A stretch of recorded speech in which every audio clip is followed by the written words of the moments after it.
Have you ever wanted to take a road trip and drive the Trans-Canada Highway? Well, get ready, because that's exactly what we're about to do. We're going to road trip a huge section of the highway from east to west, stopping at some of the coolest sights along the way. Beautiful nature, interesting cities and towns, awesome places you might never have known existed. Jump aboard with us as we explore and live it up along the Trans-Canada Highway.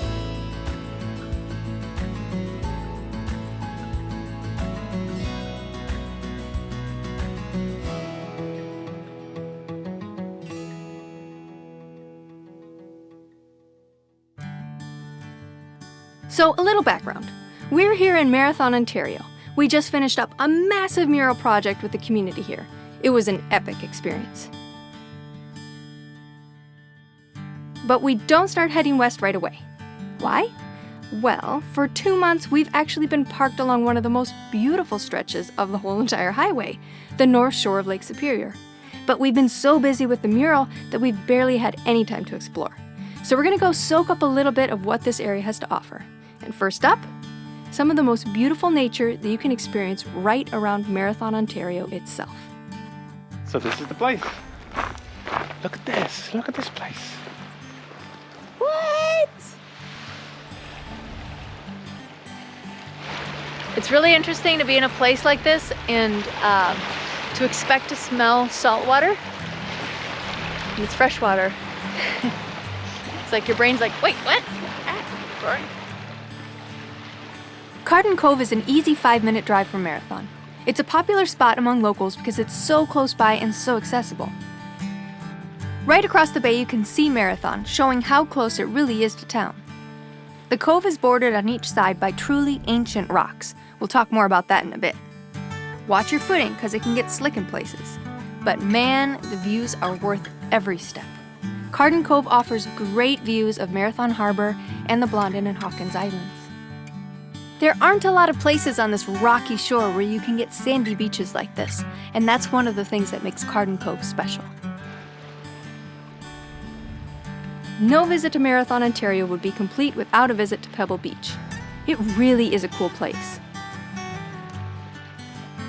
The beach here consists entirely of stones, rounded smooth by wave action and ice in the winter. The water is crystal clear, making for a beautiful show of the pebbles underlying this whole shoreline. It's a perfect spot for a picnic. We are nearing the end of our time here in Marathon, and we thought we would commemorate by going to beautiful Pebble Beach for a date/picnic.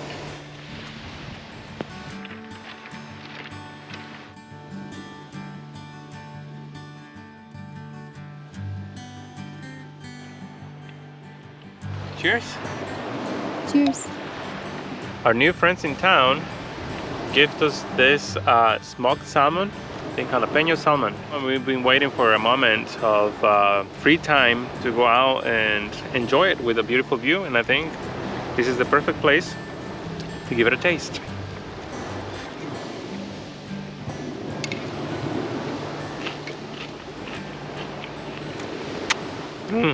Wow. Pebble Beach actually looks different every year. Each spring, the lake rearranges the pebbles into different terraces and formations. The lake also rearranges all the driftwood, so the beach is never the same 2 years in a row.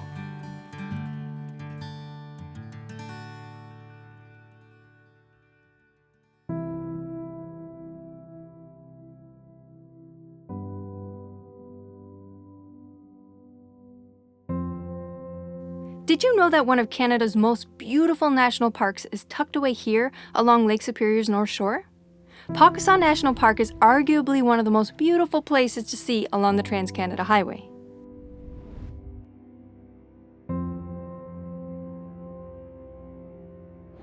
We're staying here at Hattie Cove Campground. After 2 months of solid painting and little sleep, we're so looking forward to soaking up this incredible place.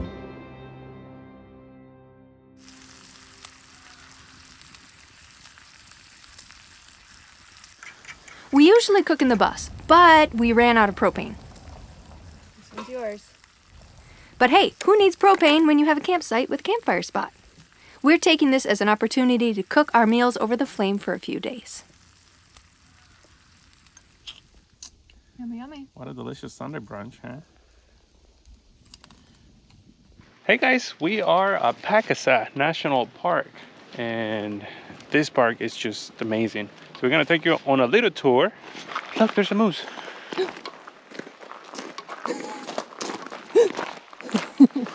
Pukaskwa covers 725 square miles, and it protects the largest stretch of undeveloped shoreline in all of the Great Lakes.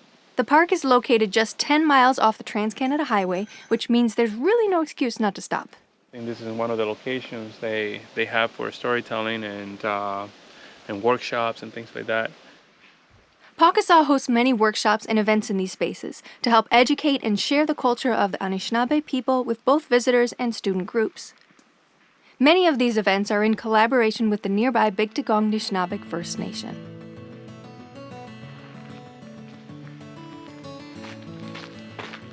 Pukaskwa is full of awesome trails and boardwalks, which makes it accessible for everyone. So beautiful. Everything from simple lakeside trails like this to the challenging Pukaskwa Coastal Trail, which is a 40-mile trail stretching across the park's shoreline. It's so challenging that hikers need to book a boat ride just to get to the trailhead. Jose is in a photographer's paradise. It's hard to know which way to point the camera when the views are so beautiful in every single direction. Guys, I found a photographer in the wild. Shh, if we're really quiet, we can sneak up on it and see what it's doing. He could probably stay a year here and never get bored of capturing the landscape in all its different seasons.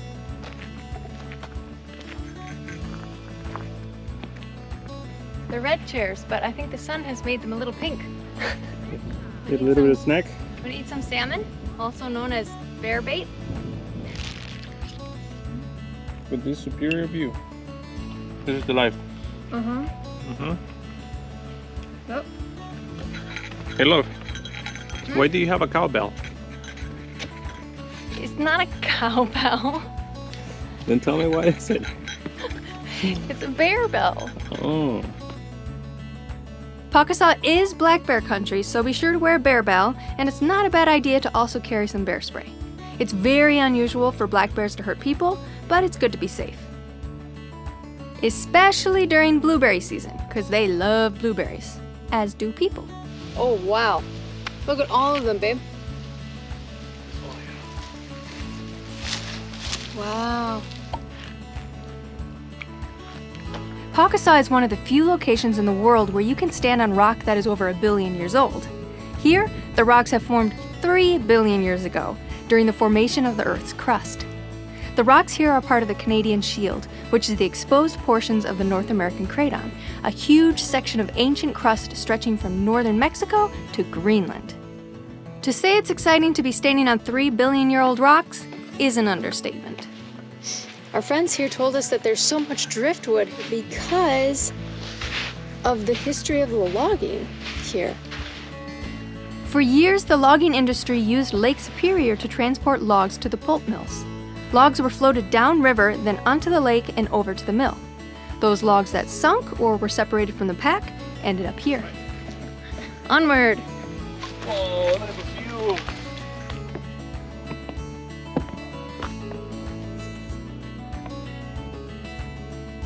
This little hike just scratches the surface of what Pukaskwa has to offer. What an incredible corner of the world set aside and preserved for all of us to witness and to enjoy.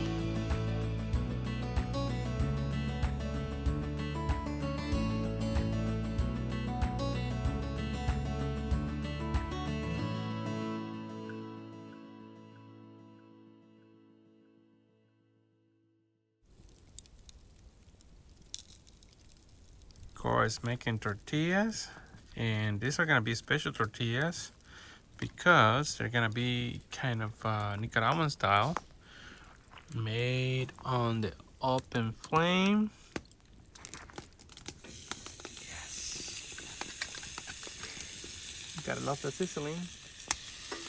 Jose grew up in Nicaragua in a home where all meals were cooked over the fire. So yeah, this is kind of a nostalgic experience.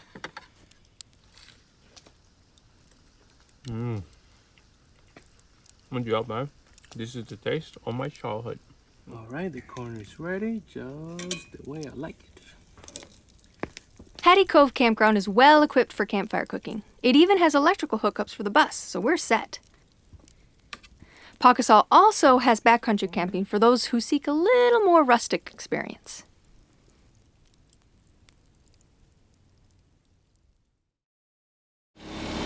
And the time has come to hit the road and leave Marathon area for good.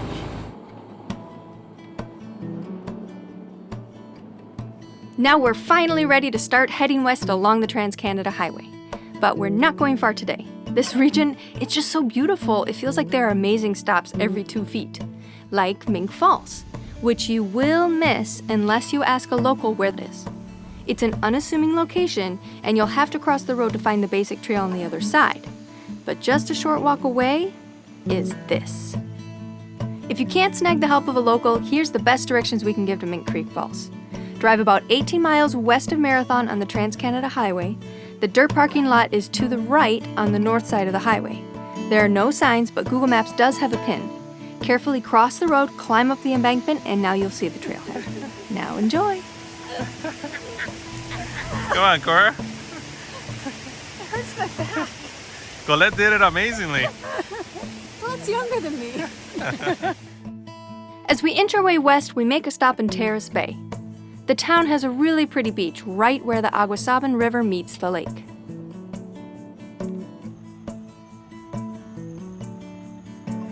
What a beautiful day to go out on a hike. This is Terrace Beach. Terrace Bay gets its name from the terraced structure of sediments along this part of the North Shore. The beach park is a point of pride in the community, and it's not hard to see why. We're about to get into the trail, going into the forest.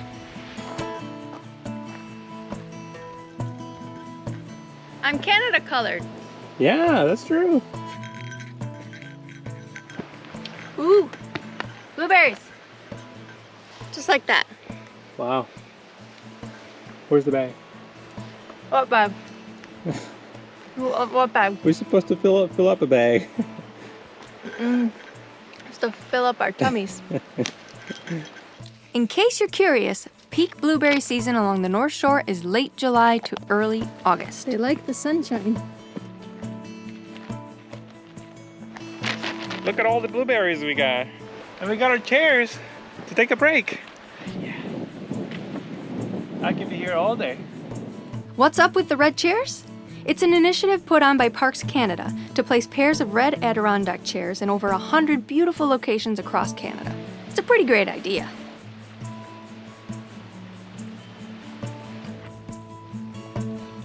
This stretch of beach at Terrace Bay is unique because it's actually where the Aguasabon River meets Lake Superior.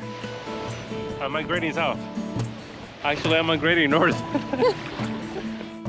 It's really interesting to be able to walk right up to that moment where the river becomes part of something greater. Whoops, that's the end of the trail.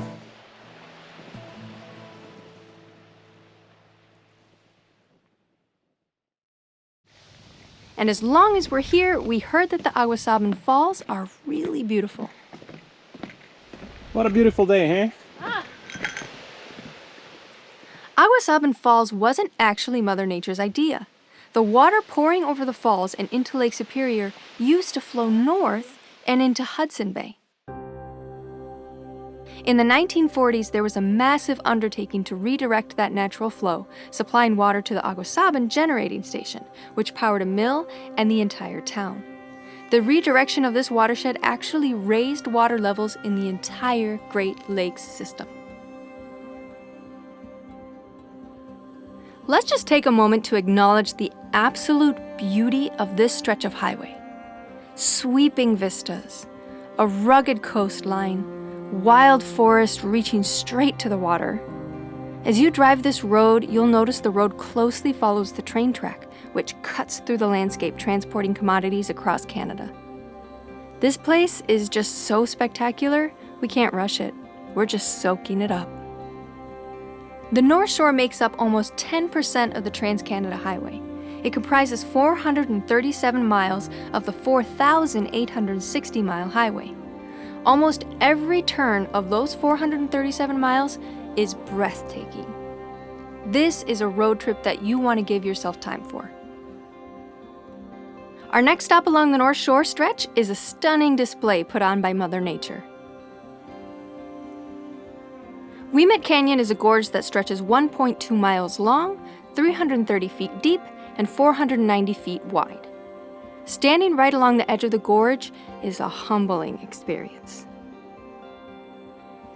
The park, it's filled with tons of trails and boardwalks, and here in this park it really is important that you stay on the trails, because around here, if you go the wrong direction, well...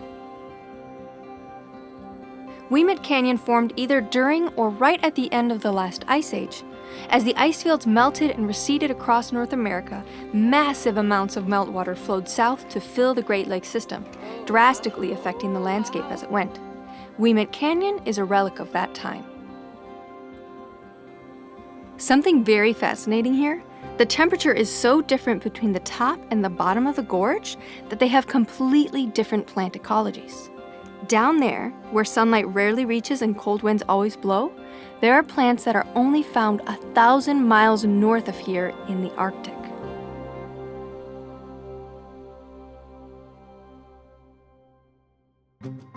There's so much to see on the North Shore stretch of the Trans-Canada Highway, but we have to keep moving.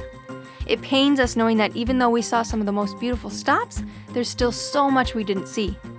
If you've done this road trip and you have some recommendations for other stops to see, let us and the other viewers know in the comments. Our tour of the North Shore ends in Thunder Bay, Ontario. Thunder Bay is a really cool town. It is the largest city in northwestern Ontario and the sunniest city in eastern Canada, boasting over 2,200 hours of sunlight per year. The city has over 100 city parks for a population of only 108,000. That is pretty amazing. Our friends in Marathon recommended Sleeping Giant Brewing Company, and so we stopped by to check it out. All right. Ooh, what'd you get? I got a double IPA, and this one's called Hop.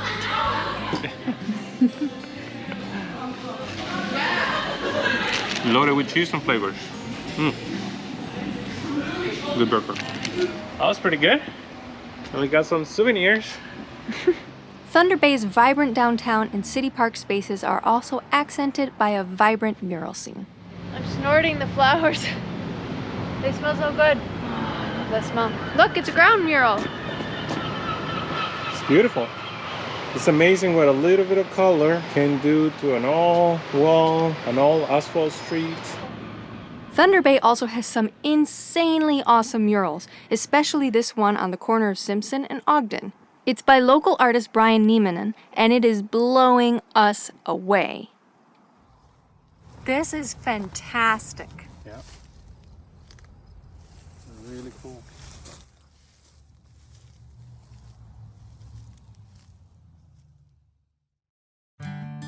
Next up, Kakabeka Falls, just outside Thunder Bay.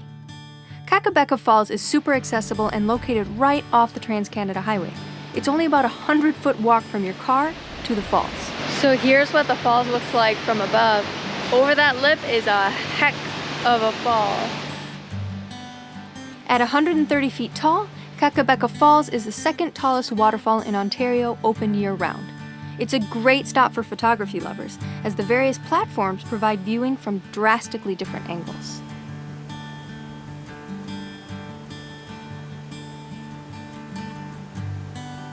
Endangered lake sturgeon actually spawn right here at the base of the falls.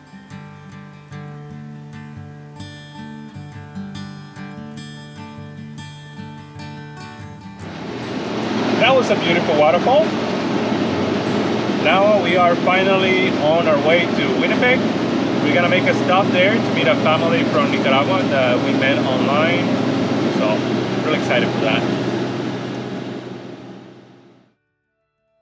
Now we enter the long stretch of the highway, a thread stretching across Manitoba, Saskatchewan, and Alberta. Our next destination is Winnipeg, 400 miles away. Fall is nipping at our heels, and there's no time to lose. After lots of nature time, we're getting excited about having a little bit of city time too. So we're making our way across Ontario and then southern Manitoba on our way to Winnipeg. As we go, we just enjoy the beautiful scenery around us. farmland, rural areas. Manitoba is a beautiful, beautiful province. Most of Manitoba's population is all concentrated in the south, with most of its major cities located right here. Up north stretches a land of lakes and forests stretching all the way to the Arctic tundra and Hudson Bay.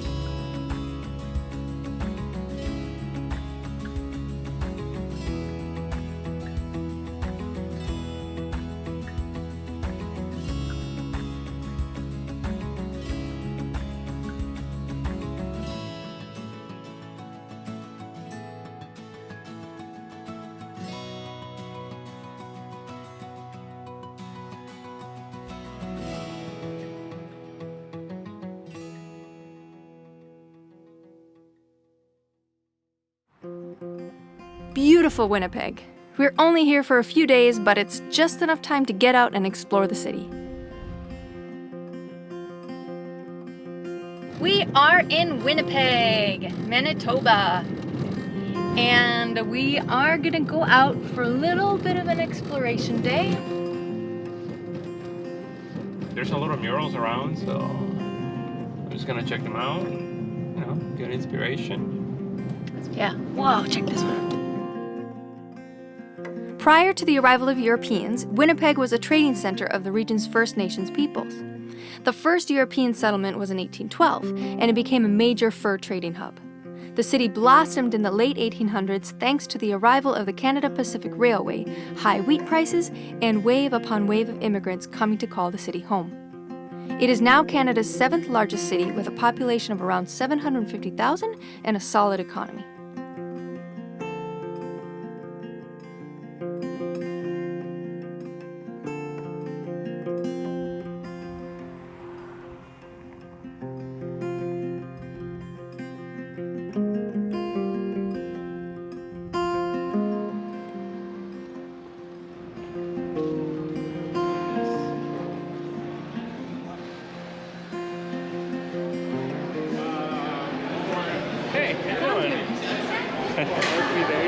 Yeah, instead of are we there yet, it's art. That's so sweet. Salud. Cheers, salud. Like Thunder Bay, Winnipeg is rich in public parks and outdoor recreation activities right here in the city. Boat tours and kayak tours run up and down the river. City sidewalks seem to just magically morph into riverside trails, even with wildlife here and there. Little bridge, look at that.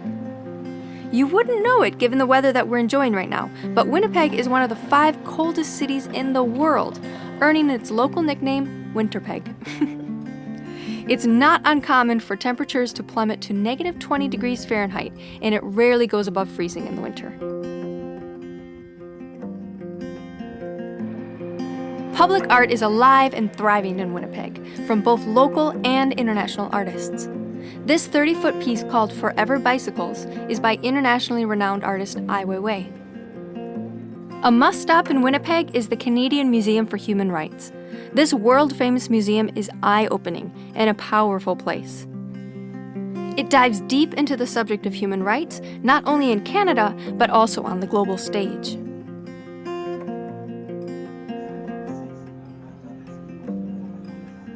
This building is amazing. Half the experience is just walking through the space. Those ramps are clad in alabaster, carrying visitors between the exhibits. They are meant to symbolize paths of light through the darkness. A very crazy home. It was very dysfunctional, lots of violence, lots of abuse. Nunavut became a territory in 1999, and Inuit elsewhere have achieved a substantial say over their ancestral lands. Finished a long time ago.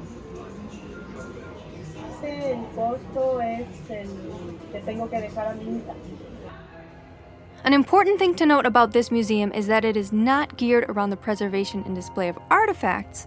Rather, it is designed to illuminate and explore an idea.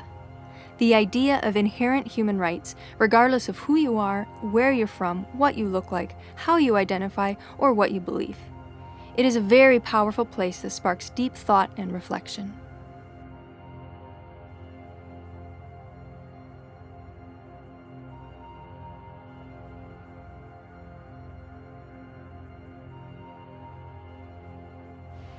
Now we're super lucky that while we're here in Winnipeg, we get to connect with new friends who originally hail from Nicaragua. Gabby and Osman are super wonderful folks who welcome us in like family. So we got Gabby here and Osman who are hosting us. And we're gonna cook together. I got this green plantain so we can do the tostones. Yeah, mine are. Perfect, so we have tostones and maduros. You're messing with me. I was like, you're just. Nicaragua is such a small country that when you find other folks with Nicaraguan ties somewhere else in the big wide world, it's pretty exciting. Alexa, play Cactus by Gustavo Cerati. That's the one that collaborates with the... Sí, ahora sí entiendes, te lo digo en español. So now, we're gonna let that simmer down, and then the chicken's gonna absorb all that moisture, and they should be able to just like slide right up. I think Alexa likes my accent better. Alexa, play Mariposa Traicionera. Mariposa Traicionera. I don't know how to pronounce it, but Worcester, there's 3 things that are really difficult to say in life. Decirlo como en Nicaragua, salsa inglesa. I'm sorry. It was my fault. And we're sisters. These are Nicaraguan beans smuggled through El Salvador to Canada. I got a guy. If you need a guy, I got a guy. You never go can to pan. You want to go do the hand into a little. There you go. Con la cebollita y la chiltoma. Un poquito de mantequilla. They said that she started making watercolor paintings, right? Yes, but she wasn't artistic at all. Yeah, so he says something like, well, the first paintings were horrible, but then she kept practicing and getting better and better, and then Wow, this is his wife you're she talking would about? sell them. Yeah. Gallo Pinto is fascinating, both because of its nutritional value and its multiculturalism. Like every country that I've known has some sort of Gallo Pinto, right? Like rice and beans. You fold the rice. And one of the things that we inherited from our French cousins is any meal you make, you add butter at the beginning, and you always add butter at the end. I like that rule. Yep. No, that's like me. I cook with wine a lot. Sometimes I even put it in the food. Oh, yeah. Hey,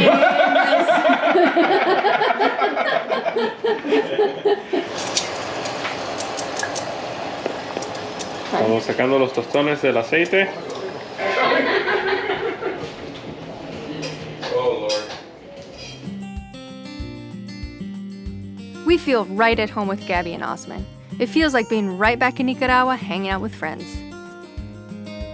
They actually host a lot of travelers, and they harbor plans of hitting the road themselves one day.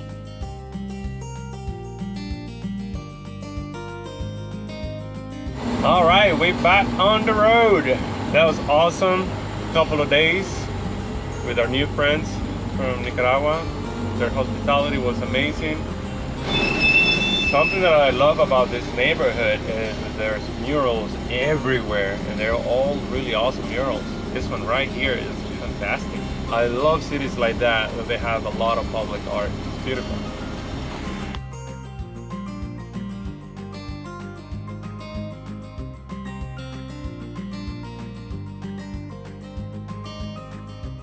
After Winnipeg, we break off from the Trans-Canada Highway just for a bit. We want to experience more of the farmland and rural landscape along this stretch. It's gorgeous.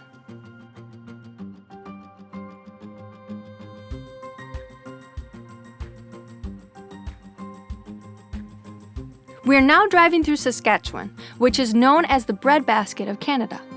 The wide open prairies of this province are home to 43% of Canada's cropland, growing mainly oilseed and grain crops.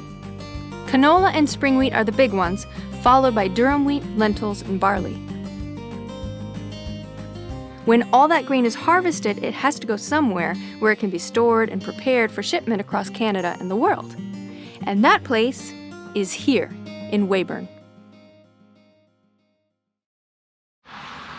We are in Saskatchewan in a little town called Weyburn. I'm gonna go out and do some photography and check out the city park and see what else the city has to offer. In the meantime, Cora is working away. So what is this video gonna be about? This video is about the mural that we did at my high school. So it's a special video for you. Awesome. Before I go, I gotta make sure that I have everything I need in my backpack. I got my lenses, I got the drone, got my camera, batteries. I think I got everything I need. Alright, time to go and explore.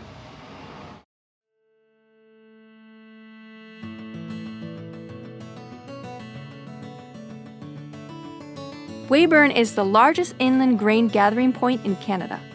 Over 500,000 tons of grains pass through Weyburn Inland Terminal each year. And get this, it is completely farmer operated and owned.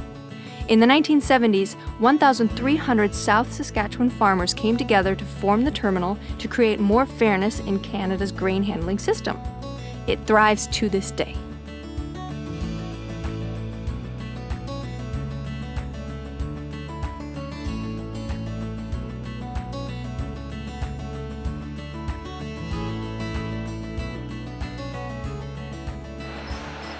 This is a trail that goes all throughout the city, which is really nice, right next to the river.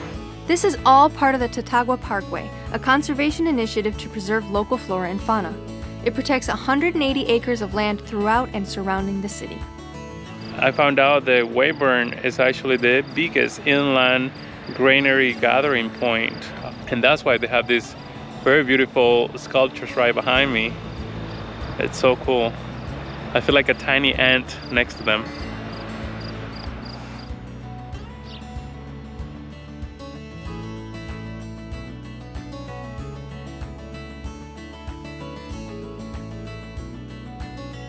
I love this little trail around the park. It is really beautiful. It's like in the middle of the city, right next to a river, and it feels like you are completely outside in nature. It's really nice.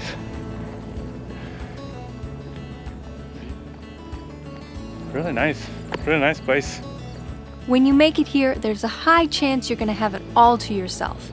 And it really is a spectacular spot just to be and sit in wonder of nature.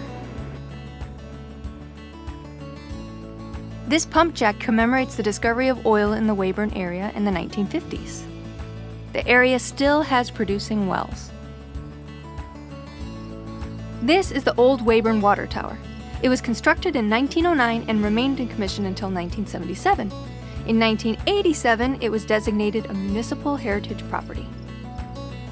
It's getting late, and now it's time to get back to the bus.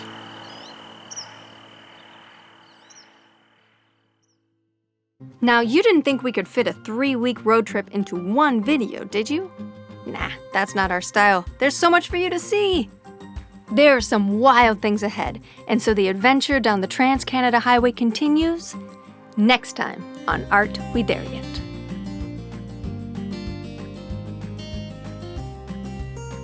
Hey guys, if you enjoyed this video, be sure to give us a like. Subscribe to our channel. Send us a comment below, and for exclusive content and a behind-the-scenes view of the Art We Dare Yet journey, Join us on Patreon. see you over on Patreon.